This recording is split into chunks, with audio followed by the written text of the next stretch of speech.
His objectives: to begin speaking before an audience and to discover speaking skills he already has and skills that may need attention. It's 4 to 6 minutes.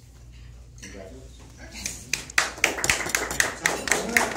Marvin is a returning Toastmaster after a hiatus of a few years. He's excited to be back. Let's welcome him, Marvin.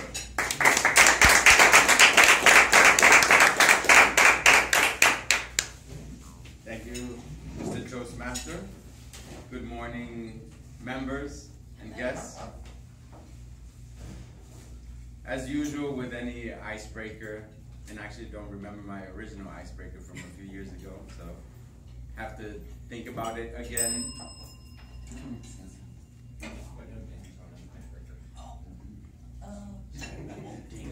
No problem. That didn't happen. No worries.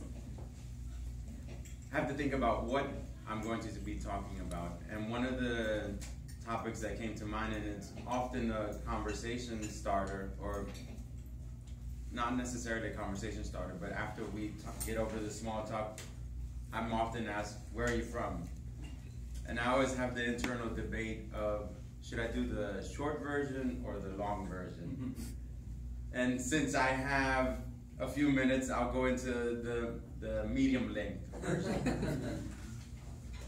One of the phrases or the quotes that I like to live by is one by Robert Frost, the one where he talks about the 2 roads that verge in the wood, and I took the one less traveled by, and that has made all the difference. When I think about all the things that I've gone through in the past, and or even decisions that I want to make as far as where I want to go, I think about that quote, because oftentimes the road less traveled is more exciting.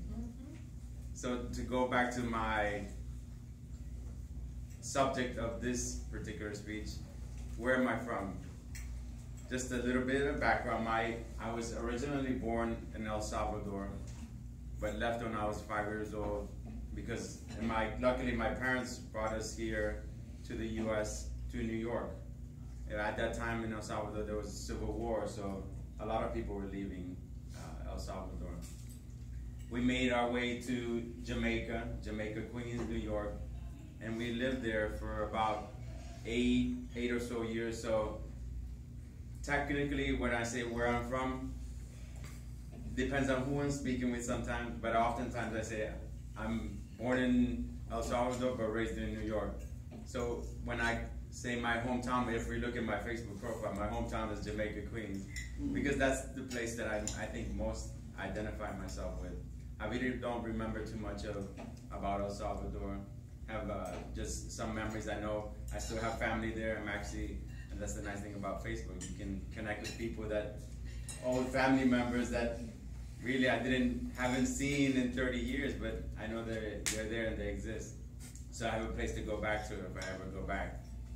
So after New York, my parents decided, my father was working in a place called City Gates, working in a gate manufacturer over there, but he injured himself, and my uncle was in Houston.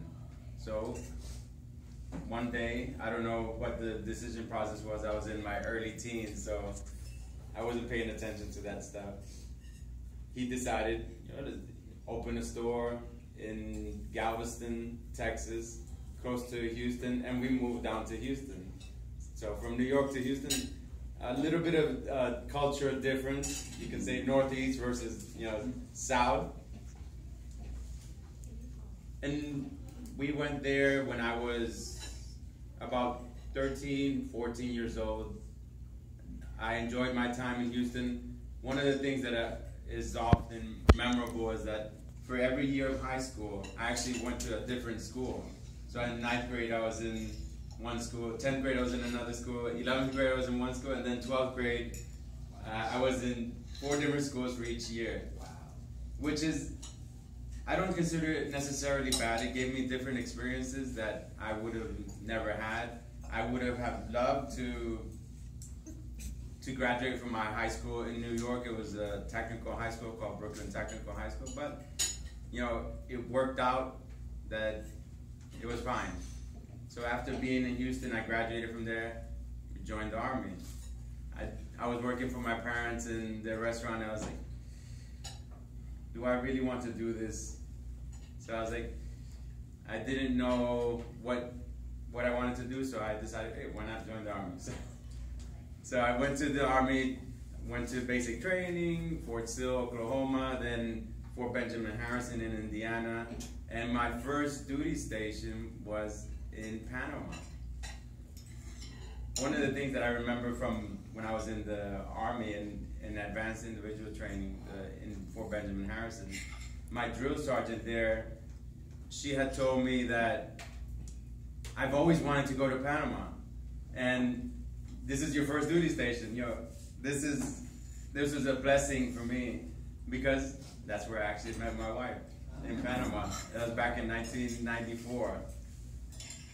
And we went our way, from Panama to Georgia, to training in DC, and actually went to the embassy worked for the U.S. Embassy in Hanoi, Vietnam for a year while being in the Army as well. So that was another very interesting option that we had. And since I'm running shorter on time, I'm going to cut it a little bit. We made our way back to the U.S. I got out of the service and went to work in the public sector.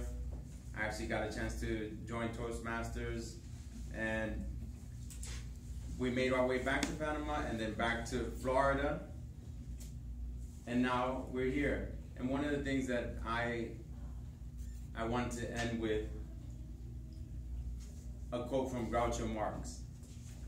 I refuse to join any club that would have me as a member. And I think about that with Groucho, and in this case, I think I beg to differ, because I'm glad I came here, I found you guys, and I'm glad I was accepted as a member. Mr. Toastman.